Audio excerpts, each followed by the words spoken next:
সুপ্রিয় শিক্ষার্থীবৃন্দ, আসসালামু আলাইকুম। আশা করি তোমরা ভালো আছো।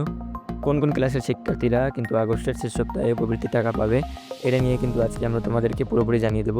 শিক্ষার্থীরা, তোমাদের 21 আগস্ট থেকে উপবৃত্তির টাকা স্থগিত রাখা হয়েছে। অনেক শিক্ষার্থীরা উপবৃত্তির টাকা নিয়ে সমস্যা হয়েছিল, উপবৃত্তি কর্তৃপক্ষ সবকিছু যাচাই বাছাই করে সংশোধন করেছে। শিক্ষার্থীরা, তোমাদের 26 আগস্ট থেকে উপবৃত্তির টাকা পুনরায় দেওয়া শুরু হচ্ছে এবং আগস্টের শেষ সপ্তাহে নিয়মিতভাবে তোমরা কিন্তু টাকা পাবে। শিক্ষার্থীরা, তোমাদের কোন কোন ক্লাসের শিক্ষার্থীরা উপবৃত্তির টাকা পাবে? চতুর্থ শ্রেণী 900 টাকা পাবে, পঞ্চম শ্রেণী 900 টাকা, ষষ্ঠ শ্রেণী 1500 থেকে 2000 টাকা এবং নবম শ্রেণী 2000 থেকে 3300 টাকা এবং প্রতিবন্ধী শিশুরা কিন্তু 2600 করে টাকা পাবে।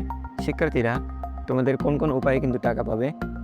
চতুর্থ ও পঞ্চম শ্রেণীর শিক্ষার্থীরা বিকাশ, রকেট, নগদ উপায় এবং ব্যাংক অ্যাকাউন্টের মাধ্যমে কিন্তু টাকা পাবে এবং ষষ্ঠ, নবম ও একাদশ শ্রেণীর শিক্ষার্থীরা নগদ অ্যাকাউন্টের মাধ্যমে কিন্তু টাকা পাবে এবং অন্য কোনো মাধ্যমে কিন্তু তোমাদের কিন্তু টাকা পাঠানো হবে না।